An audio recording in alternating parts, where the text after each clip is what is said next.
Hello friends and welcome to my general study web series. और इस video में हम बात करेंगे आज जियोग्राफी संबंधित विषय के बारे में। और आज का जो टॉपिक है उसका नाम है ज्वार भाटा। और हम देखेंगे कि ज्वार भाटा क्या होता है, इसके प्रकार क्या होते हैं और किस प्रकार इफेक्ट करता है जो पृथ्वी का गुरुत्वाकर्षण बल है, सूर्य का गुरुत्वाकर्षण बल है, जो चंद्रमा का बल है, वो किस प्रकार ज्वार भाटा को प्रभावित करता है। ठीक है, आज हम जानेंगे ज्वार भाटा के बारे में, उसके प्रकारों के बारे में। तो आइए चलते हैं, ज्वार भाटा क्या होता है। देखो, आपको पता होगा कि पृथ्वी का अपना एक गुरुत्वाकर्षण बल होता है। ठीक है, पृथ्वी का ही नहीं, संसार में उपस्थित जितने भी पिंड होते हैं, कह सकते हैं कि जितने भी वस्तु हैं, सभी का अपना गुरुत्वाकर्षण बल होता है। हालांकि होता है कि वस्तु जितनी छोटी होती जाती है उसका बल भी कम होता जाता है, इसलिए हमें अपना और अन्य जो छोटी वस्तुएं हैं उनका गुरुत्वाकर्षण बल महसूस नहीं होता है। हालांकि होता तो हमको पृथ्वी का भी नहीं है, लेकिन अल्टीमेटली हम जो पृथ्वी पर स्थिर रूप से टिके हुए हैं वो पृथ्वी के गुरुत्वाकर्षण बल के कारण ही रुके हुए हैं, नहीं तो अभी तक हम क्या हो रहे होते, हवा में उड़ रहे होते। ठीक है, इतना हम सबको पता है। तो देखिए, जो सबसे बड़े बड़े पिंड होते हैं उन सबका अपना गुरुत्वाकर्षण बल होता है। तो चंद्रमा का भी अपना एक गुरुत्वाकर्षण बल है। ठीक है, सूर्य का भी वैसा ही गुरुत्वाकर्षण बल होता है और पृथ्वी का भी अपना एक बल है। तो होता ये है कि चंद्रमा और पृथ्वी तथा सूर्य की जो गुरुत्वाकर्षण बल, या फिर कह सकते हैं कि वही आकर्षण शक्तियाँ भी हम इनको कह सकते हैं कि जो ये आकर्षण शक्तियाँ होती हैं, ये आकर्षण शक्तियाँ एक दूसरे के विपरीत कार्य भी करती हैं और एक दूसरे के समान भी कार्य करती हैं। कहने का मतलब बस यही है कि जो आकर्षण बल होता है, जिसे हम गुरुत्वाकर्षण बल कह रहे हैं, इस बल के प्रभाव में पृथ्वी पर भी इसका प्रभाव पड़ता है। तो उसमें जो पृथ्वी पर पाए जाने वाले महासागर होते हैं, उन महासागरों का जल में कुछ क्या होती है, हलचल होती है। अब इन बलों के कारण क्या होता है कि जो महासागर है, महासागर का जल ऊपर उठकर नीचे गिरता है। क्या होता है, ऊपर उठकर नीचे गिरता है, जिससे क्या होता है को जो गुरुत्वाकर्षण बल है उसका प्रभाव हमको देखने को मिलता है। तो ये होता है इसलिए है क्योंकि जो चंद्रमा है और पृथ्वी है, इन दोनों के गुरुत्वाकर्षण बल की जो सम्मिलित क्रियाएं होती हैं और कुछ गुरुत्वाकर्षण बल सूर्य का भी लगता है, उनके कारण क्या होता है, जो सागर है, सागर का जल क्या होता है, ऊपर की ओर खिंचता हुआ चला जाता है।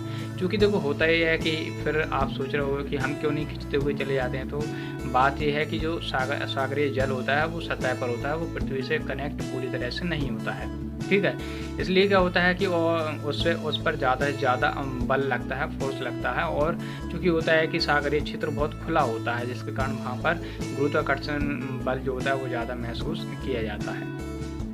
तो भाई, हम बात कर रहे थे कि जो सागरीय जल होता है, सागरीय जल का पृथ्वी, चंद्रमा तथा सूर्य की आकर्षण शक्तियों के प्रभाव से ऊपर उठकर नीचे गिरने की क्रिया को हम क्या कहते हैं, ज्वार भाटा कहते हैं। पहली बात। दूसरी बात यह है कि जब जल ऊपर की ओर उड़ता है, कैसा उठता है, ऊपर की ओर आता है, तो उसे हम क्या कहते हैं, ज्वार कहते हैं। और जब ऊपर से नीचे की ओर जाता है तो उसे हम क्या कहते हैं, भाटा कहते हैं। क्या कहते हैं, भाटा कहते हैं। तो ये होता है। अब देखो, एक यहाँ पर कॉन्सेप्ट ये होता है कि चूँकि सूर्य क्या होता है, चंद्रमा से बहुत बड़ा होता है, फिर भी सूर्य का गुरुत्वाकर्षण बल बहुत कम लगता है। ऐसा इसलिए होता है क्योंकि जो चंद्रमा है वो पृथ्वी के बहुत नज़दीक है और सूर्य पृथ्वी से कई गुना ज़्यादा दूरी पर है।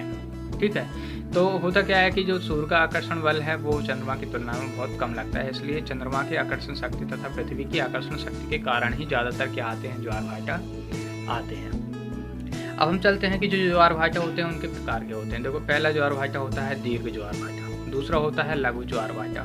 ठीक है, पहले हम इन दोनों के बारे में बात करते हैं, फिर चलेंगे कुछ और प्रकार होते हैं उनके बारे में। जो मेन रूप से होते हैं वो यही होते हैं। देखो, पहले हम बात करते हैं दीर्घ। देखो, जब पृथ्वी, चंद्रमा और सूर्य क्या होते हैं, एक दूसरे के किस पर बिल्कुल समानांतर, कह सकते हैं कि एक सीधी रेखा में होते हैं। किसमें, बिल्कुल एक सीधी रेखा में होते हैं। तो क्या होता है कि उन तीनों की शक्ति जो है, गुरुत्वाकर्षण बल है, वो एक साथ कार्य करता है और एक ही डायरेक्शन में कार्य करता है, जिससे क्या होता है कि पृथ्वी पर दीर्घ ज्वार आते हैं। क्या आते हैं, दीर्घ ज्वार आते हैं। जो समुद्रीय जल है उस पर ज़्यादा बल लगने के कारण जल क्या होता है, ज़्यादा ऊंचाई तक जाता है, जिससे क्या होता है, दीर्घ ज्वार की उत्पत्ति होती है।